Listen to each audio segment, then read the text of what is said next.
Garrett Edelstein here, your celeb expert and your Celeb Savant. Celeb Savant is a weekly entertainment show. We have long-form career retrospective type interviews with celebrities, singers, actors, and industry experts. From professional trumpeter to musical entrepreneur and performance coach consultant, Glastonbury to Google, James Wilkinson has worked with many of the world's most famous music and media companies as a musician, producer, manager, and music supervisor. Up next on Celeb Savant, we've got James Wilkinson. Where do we find you in the world? What's happening in your life, and how are you doing? I'm in London, West London, Richmond. It's quite leafy around here. It's a bright morning. It's been sort of changeable, but I think we're good. We're good for the day. So now let's rewind to the very beginning of your entertainment journey. At what age did you think, cool, I want to travel this route in this journey, and how does that accumulate to where we are today? It depends who you ask. If you were to ask my parents, they would say, it was when I took a long sort of probably about 1.5 meters post horn, the old fashioned post horns that they used to, a bit like a sort of very long trumpet without valves. And at 2 years old, I was able to make a sort of more meaningful noise than most adults. From 2 years old, I was pestering my parents to play trumpet. But as a lot of people know with wind instruments, it's not advisable to give children instruments too early. So I couldn't start until I was about 11. It's all to do with teeth and development and stuff like that. From then, I just quickly romped through the grades until I got to around sort of 15, 16 years old and did my grade 8. And my trumpet teacher started getting me professional gigs. So whilst I still had the Saturday supermarket job, in the evenings, I would be going and playing trumpet, getting 50 quid in my pocket and, maybe being bought a curry and a beer. And at 15, 16 years old, that was ace. That was amazing. So I sort of thought, there might be something in this, and I'm making a decent amount of money, because 50 quid back then, my dad was giving me about a fiver a month or something. It was a huge amount of money. That's kind of what got me thinking that music may be a career for me. And what attracted you to the trumpet of all instruments? I'm actually quite introverted in my sort of, I do like to sort of recoil and retreat and recover after sort of social events. So I think picking something that was loud, and I did a lot of orchestral trumpet playing. So it was that was certainly in my youth. You make a wrong note on the trumpet and you hear it. So I think that was to make up for my introvertedness. I picked a sort of very extrovert, noisy instrument that didn't matter if you had a whole orchestra or band. You could still hear me if I made a mess of things. And so it kept me on my toes. Yeah. So you mentioned you played with the orchestra and you played with bands. So what's the difference between those two? And would you prefer one or the other, or equally the same? Well, it's a good question. I mean, I was very classically trained as a musician early on, and it was only really when I went to university that I sort of got to know the difference. I was playing in youth orchestras and things like that, and traveling, we did some sort of tours around Europe, and it was just lovely to really just have that power of an orchestra behind you. I mean, a band has a lot of power, but there's just something about a truly organic experience of an orchestra, as opposed to sort of maybe an amped up electronic version of things that I've done in latter years. And I really enjoyed that as a sort of as an experience. And also when I got into university, I was doing music at university. I was then pulled by a friend of mine, now a dear friend, who's a film composer. He got me he just said he had a jazz band. He said, come and play. I was completely scared of playing jazz, playing pop, playing anything. I was very straight-laced when it came to playing. And I was worried that, I was just going to make a big mess up, because as a classical player, it was all about getting it right, not being heard doing anything wrong. When the music stopped, you stop. You don't sort of, there's no sort of odd note that suddenly pops out at the wrong moments. And I'd had some terrible near misses in my teens with orchestral playing, where I'd been sort of tarantara and I'd sort of maybe was slightly behind the beat or something. And I'm there going pop and the rest of the orchestra stopped. It's crushingly embarrassing. Yeah. So you learn that you need to be a little bit square, a little bit straight on these things. And so joining a jazz band was like a total square, popping an E for the first time. And joined this jazz band. My friend said, don't worry about it. I said, where's the dots? He said, there are no dots. You just listen to the music. There's no music there. The dots, I mean, by the manuscript. And so he allowed me to just sort of mess about for the first couple of things. And I was sort of still a bit stressed about sort of getting it right. And so my comment to him, and I remember this because I knew it was cheeky. I said to him, don't tell me what key the piece is in. I obviously don't even tell me what piece it is. You start and I'll play and I will try and do it all by ear. I mean, after all, it's jazz. So the first note can be blue, right? Yeah. And so basically this guy sort of looked at me thinking, all right, we'll give it a go. And it was great because, I was quite good at bending notes. So, I'd be slightly then bend to the right. They all thought that was cool. And that was, jazzy. I kind of cut my teeth doing the jazz stuff. And people started realizing I was more of a meaningful player for bands and things. And some people were doing covers and some people were having originals projects at university. So I would just sort of join in and just sort of play whatever was needed, really. And then it was before I finished university. I was traveling back to the West Country where my parents lived, and I kind of grew up just between Bath and Bristol. And I was in London now at university, this thing, and I've remained since. Crossed paths with an old trumpet friend of mine from Bath. And he brandishing this sort of very cool record, which had a tiger on the front. And I thought, oh, that's a cool record. What have you been up to? He said, well, I've just been playing with this unsigned band at the moment, just on Radio 1 on one of the sort of live sort of shows. And so I was like, wow, that's absolutely amazing. This is a guy I used to sit in orchestras with, and he's now on the same journey as me, getting into this sort of playing outside the box sort of thing, playing off the dots. And so we had a good chit chat, and I sort of said to him, well, that's really cool. If you need an extra trumpeter, just literally threw it as a passing comment. So this band was started getting signed, or in the process of getting signed. There were lots of different mouths to feed. And I suppose this was several months later, and I just left university and I started working for V2, which was a record label after he sold Virgin. And I was just working in a sort of lowly grub job. And he gave me a call. This my friend Neil gave me a call, and he said, "We need another trumpeter. We're doing a gig at the Jazz Cafe in Camden." So I was like, suddenly got a bit twitchy because I thought, wow, the Jazz Cafe is like world famous venue for jazz. In a venue like that, I'd sort of messed about with my friends' sort of jazz bands in smaller gigs, but this was sort of, I suppose, big time playing outside of my comfort zone in non-classical. And so I was brought along to this band. We had a sort of half an hour rehearsal. Here's the part. Nothing written down. He would sort of hum it to me and whatever, and then I'd try and sort of remember it. And then we got the gig tonight. That's it. Go and have a beer and just get it right. Okay.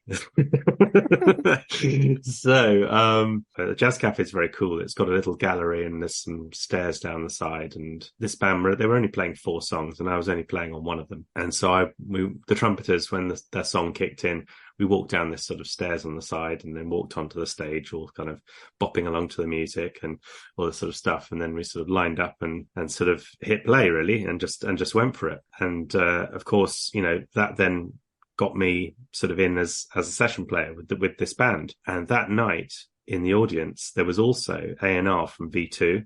There was A&R from various other companies, there. And they were sort of, what the hell's our little marketing bar assistant guy who runs the sort of cafe and what the hell's he doing up on stage with this band that we want to sign, this really cool band? And it was the Beta Band. And of course, in the 90s, the Beta Band were, middle page spread in NME, they were the band that you came off stage. And I remember in 99, you come off stage and there's Noel Gallagher in the dressing room. It's all that kind of stuff, very, very, very cool. The band that other bands wanted to see and had influence. They were famously synced in High Fidelity, in that record shop scene where the guy basically says, I'm going to watch me sell these records. And he puts it on and then people came up to him and, I want this record. I want this one. So of course I was there playing with this cool band, this classical geek, suddenly playing this very cool band. And I wasn't part of the band as a main fixture. I was it was just the sort of sidelines of really getting in and playing when they were in town in London or occasionally around different things or when they even had really big gigs. So, I did get to do the infamous, famous and the wonderful Glastonbury, which I'd only ever been a punter. And So stepping out onto that stage was really where just seeing a roar of people as far as you can see was probably, you know, an absolutely amazingly liberatingly ecstatic buzz that I just didn't. I think I had one beer afterwards and I was just on cloud nine. You know, it was just one of those experiences that carries you on. I probably quote 2 times in my life where I've never felt quite so high in just natural high. Well, one time was that, and the other time was when I asked my wife to marry me. Just incredible experience, and it sort of set me, you know, to a long story short, but that really nailed the coffin for me. From that point on, yeah, after the beta band, how did the trumpeting and the playing of the music continue? Did you carry on doing with other bands, other session work? In 2000, actually, which was my last gig. So I actually had a vein in my mouth, which sort of it corrupted my playing. I had it operated on. They tried to sort of do something with it. It didn't do very well. It actually damaged my embouchure, and even though I got that back and I was able to play, it just meant that the muscles around the left side of my face were weakened, and it just meant I didn't have any stamina. I couldn't play for more than 10 minutes. I persevered. I did try to rehabilitate, but it just wasn't coming back. And obviously on a professional gig, I couldn't just sort of turn up and have that fail. This is the piece of equipment that I need to do this job. And I was in sort of significant equipment failure here. So yeah, with quite a heartache, really, I had to sort of turn my back on what had been nearly 10 years of a career. Yeah. Because I'd sort of started in my early teens and really, yeah, so that was it. And kind of set me on course to sort of see what I could do to help other people in music, to help them in various ways. You mentioned helping other artists or performers. So let's unpack that. So the people who do not know the differences between, who are not in the music industry, what roles did you play and what do those roles encompass? I wanted to be close to musicians, and I thought if I can't play, then maybe getting in the studio, recording them, making sure that they can be represented properly, you know, sonically. I'd been around live music and studios, and I sort of knew that was something that I didn't actually have a lot of expertise in other than being the performer side. So actually in 2001, I did a year's training in sound tech and got my chops up on that. And then started sort of doing a bit of work within a studio. I very quickly realized that the sort of late nights and the studio work and things like that just wasn't really my bag. It wasn't going to be my thing. You know, I was away from my fiance at the time, and we had a wedding that was being planned for 2002. And I just thought this is not quite right for me. I was glad of learning. I was glad to be able to walk into a studio and just see all those flashing lights and know exactly what to do. But I just knew that I wasn't going to be there, you know, being the pilot in that particular venture. 2002, got married, and that sort of got me sort of thinking, right, I need to sort of knuckle down, get a proper job. And so I ended up working for Boozy and Hawkes. So, and they're obviously one of the world's oldest classical music publishers. With my classical knowledge, it was easy to slot in there. And also my musicianship. I started working in the hire department. So that was hiring out scores to orchestras and liaising with sometimes conductors or organizers of orchestral stuff, which was really good. And then obviously I moved on to start working in sync because like the music industry, everything gets all shuffled around periodically. And whilst I was there, I wasn't being made redundant. My job was being moved to Mainz in Germany, which wasn't where I was wanting to live. And I mean, nothing against Mainz. I mean, I hear it's perfectly okay. I think it's just a sort of out of towner, but it wasn't, you know, like you're going to move to Berlin or Hamburg or somewhere cool. You know, it's a bit out of town and just a bit ordinary. And I was in London, and my life was here, so that really wasn't going to happen. And so I sort of looked at what else was on offer, and there was a sync job going. It was quite early in the sync world, and this really keys into sort of mostly what I've been doing in publishing for the last 20 years in sync and licensing, particularly into the film, TV and advertising worlds. That really allowed me to truly help musicians to be able to take a musician from scratch, get them to write something, whether it's a jingle, whether it's a score for a film, TV, advertising type stuff, or to just license some of their tracks or reversion their track. Again, use a lot of my musical abilities and just stretch them a bit and learn how to license them into stuff and get that going. So really, that's been my bread and butter for the last 20 years. And the journey's been through Boozy and Hawks, which was obviously a great way to cut my teeth, and then BMG.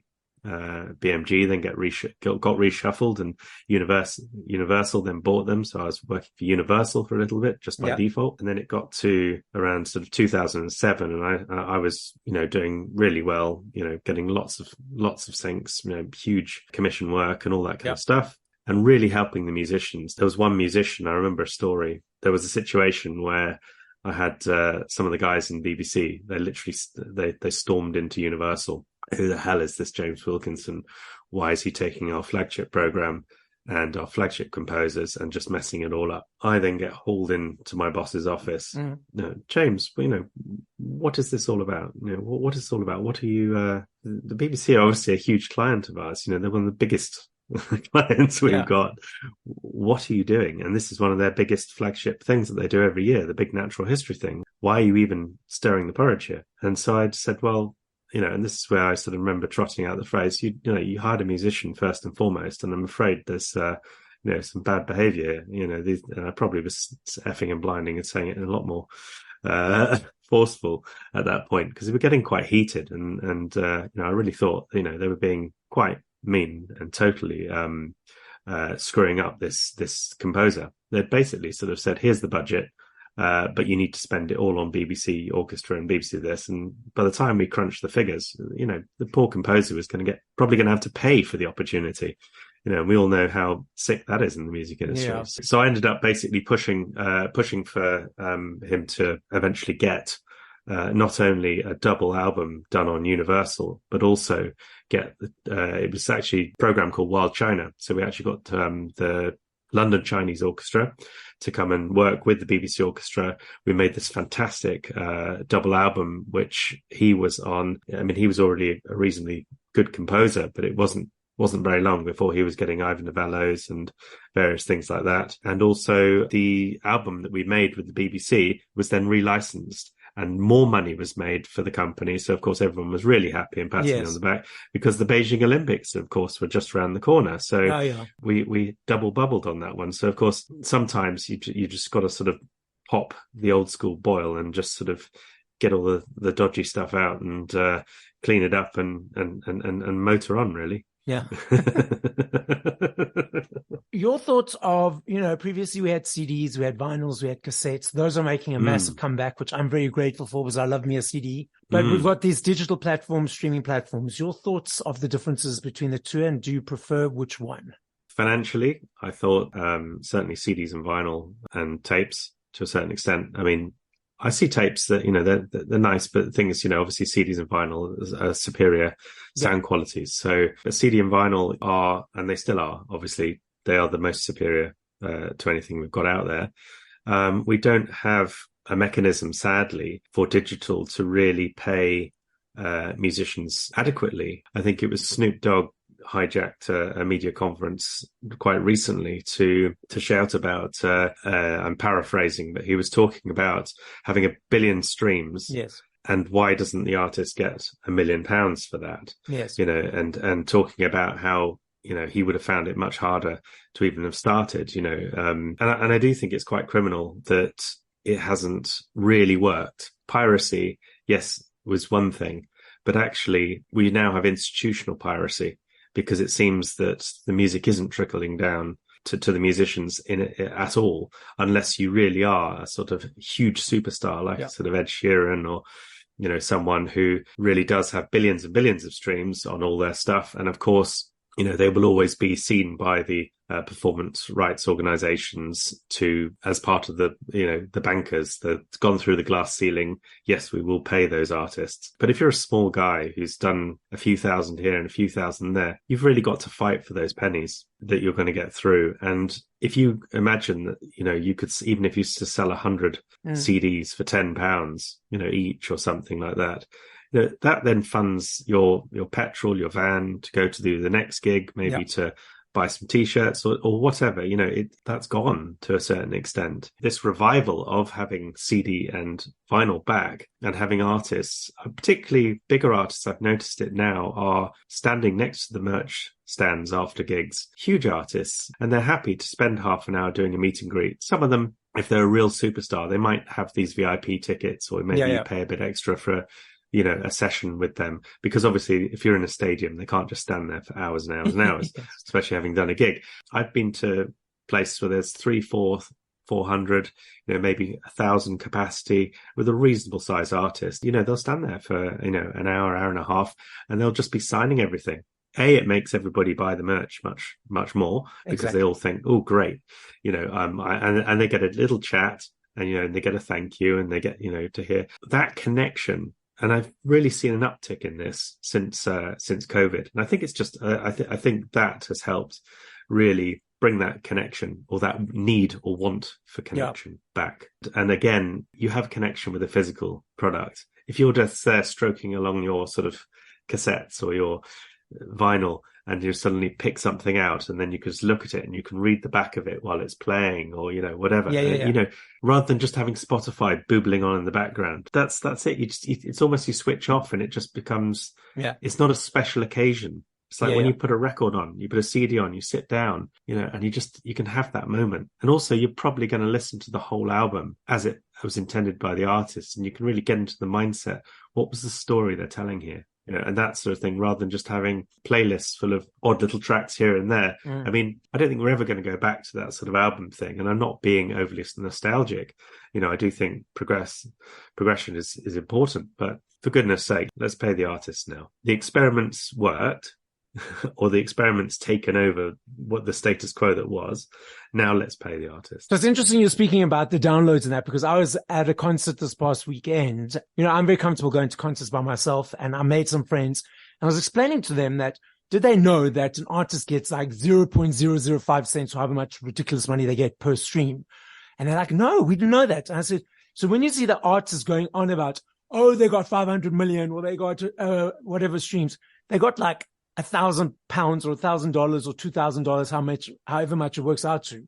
And all these people completely shocked. And it's interesting that there's a disconnect in the communication, because also what happens is I see the artists, I've got 500 million streams on, downloads and this, they see it as a accomplishment, but then they don't also say, oh, well, I only got $2,000 as well. So it creates this confusion by the listening audience. I agree. And I think that if artists were to leverage the public and allow them, a bit like Snoop Dogg, this little clip went viral, and I think that's great that the public are starting to cotton on to the fact that there just isn't, it's not actually translating what they're doing. And convenience, has just outweighed sort of business logic. Yeah. And for a lot of artists, I mean, they're almost treating records. And I remember hearing an exec a few years ago at a record label telling me, it was at PS, and they were telling me, well, the record's really just it's just a marketing tool now. It's like, it's just an awareness tool. When you have sync and when you have live, it just gets people down to the gigs and gets people. And that's why also at the same sort of time, you had the ticket prices starting to shoot up, 10, 15 years ago. Suddenly, if you were seeing an artist for maybe 50, 60 pounds or equivalent of, and then you suddenly now that same artist, you might be 200 quid or 150 or whatever for those artists. And that it's really just so, but there's been no conversation with the public. There's no conversation with why that's happened. It's just so the public are thinking, why are these artists, on their ivory towers and their high horses, why are they suddenly ripping us all off, the fans, blah, blah, blah. And actually the reality is that, as we've discussed, that it's one of the last areas where they can actually get some money back. And of course, touring and gigs, and especially if you're doing it in a very big sense, costs a fortune, costs a lot of money. So they have to get their money back somehow. If Spotify was switched off tomorrow, what would happen? I get the feeling that suddenly these torrents would get hold again. And, I'm not an arbiter of doom. To be honest, I don't care, actually, because if they're not getting paid anyway, then why should anyone get paid? Why should there not just be file sharing? A bit like, when people used to make a mixtape for their friend. That was file sharing. Very slow format of doing that. You've got people or burning CDs or whatever. I remember talking to a guy, he was 21 years old. I was at a wedding a couple of years ago, and he's still just finishing university. And he said, I've got nearly 500,000 tracks on my computer that I've downloaded. And I started thinking, well, say there's 70 pence per track. Where the hell has that kid got all that money from to do that? Yeah. Obviously, I knew he hadn't paid for them. But I suddenly thought, that's a lot of money that's just fallen out of the system just because he managed to download them off some torrent, and then his mate, he shared them. He probably can share his whole catalogue. Now with computers the way they are and cloud and everything, probably within 10 minutes, he probably just basically send that to someone. That's a lot of money dropping out of the system. That's just one kid with his record collection that he's got for nothing. And that's more than some artists might earn in, say, 5 years starting up their career. That's stealing. I mean, what a lot of these people don't realize is that they're actually stealing. Yeah. But they're like, oh, why should I have to pay for it? And it doesn't sink into them that they're stealing and they are damaging the industry even more. Sure. They don't understand. And there's been now these torrents things, for 20 odd years now, we've had institutional stealing, and now it's just whatever going on. Everyone thinks about having a cracked copy of X, Y, and Z, whether it's software, whether it's music, whether it's whatever. And people don't see it as a problem. I mean, one of the first things that some people do, where can I get a free download of that? And this goes back to your point about physical, having a CD. If you had a CD-ROM of the software or the music or the film, DVD or whatever, that's tangible. When it's just a file that you're sharing, there's a massive disconnect with the value in that. It's not actually worth as much. For instance, we go back to the example of the kid with 21, nearly 500,000 tracks. He no doubt has probably not listened to most of them. Yes. He's probably cherry-picked maybe several albums out of it. But even if he was just to pay for the bits that he did pay for, and just really enjoy it. When I was buying CDs were 15, 16, 17 pounds buying CDs in the sort of 90s. And that was a lot. That's a lot of money out of my student school budget, whatever, pocket money. So I would cherish what was I going to buy. I would go to a shop, probably invariably something like HMV or one of these sort of big shops, and I'd be browsing through. And occasionally, if I felt a bit flush, and a band was in the right sort of ballpark of the kind of types of music that I liked, occasionally I would take a punt on buying that album just on the basis of what I'd read on the sleeve, or I like their artwork, things like that. Very occasionally, but I'd have to be feeling quite flush to do that. Otherwise, I would be quite considered. I'd have read some stuff, maybe, pre-internet, right? So I may have read some stuff. Maybe I'd heard it at a friend's house. I didn't think about, I want to have this on a tape. I thought, I want to have a copy of that record because I really like that artist. I had no concept in my musical education and my sort of education to think that music should be free or was free. Totally agree. But now it's been devalued to the point where it is perceived as free. If you can listen to Spotify and put up with the adverts or any of the similar sort of streaming services, it is free. And prior to that, you wouldn't get so much stuff. You'd record something off the radio, maybe. What is the answer to suddenly go immediately draconian and put down as soon as you do that, we're in a world of everyone just saying sod off to everyone. And I just think that we would just drive everybody into extreme piracy.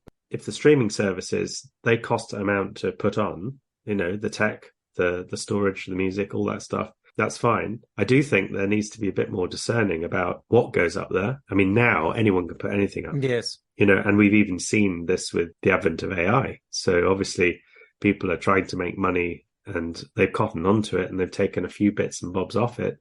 But really, people are creating tracks and just throwing them up there on all the platforms all at once. And, thousands of tracks, which is just rubbish. There's no quality control anymore. So, of course, that, again, is an own goal. That devalues the music that is good up there. And look, okay, who am I to say what's good and bad? Someone might really enjoy some sort of slightly sketchily recorded bad sort of demo sort of thing, but then that's absolutely fine. And I'm completely cool with that. And if there's a following for it, it deserves to be there. But I think we're just gone in the wrong direction. It's a malignant growth within the industry that's just spiraling out of control. which has zero benefit really other than PR and promotion. And even then, what PR and promotion, what do they care about? Maybe they'll get a better record deal next time because they've got a squillion more streams. Yeah. Well, that's the case because people are very data driven. And that's part of some of the stuff that I do if I'm working with companies with A&R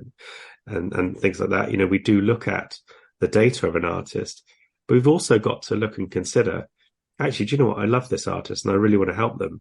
Can't really see them going hugely far. I can't see them making us a lot of money, but I want to help them. So there's been times where I've reached down and pulled someone up and given them a little bit of a voice just because I like them. Nowadays, my advice to artists is, well, if you're good, get your following, go and do a load of gigs, go and get 300-400 people in 6 cities, go and stand by the merch stand, sell a load of merch, sell a load of records to them genuinely. Even if they nail your record, your vinyl to the wall and then still listen to you on Spotify, at least you sold them something physical. At least they know that you're real. On a positive note, as a final message to the listening audience, what would you like to say? I'd like things like, Bandcamp and things like Patreon and various things like that. I think if you've got there's a small artist out there that you would love to support, that you would like to help, go see them live, go and buy their t-shirt, go and, if they have a Patreon account, drop a $5 in a month so they can buy themselves a few cans of beans. Yeah. And, whatever is needed, maybe be aware, that music has an innate value to culture. And without music, there would be no soundtrack to your life.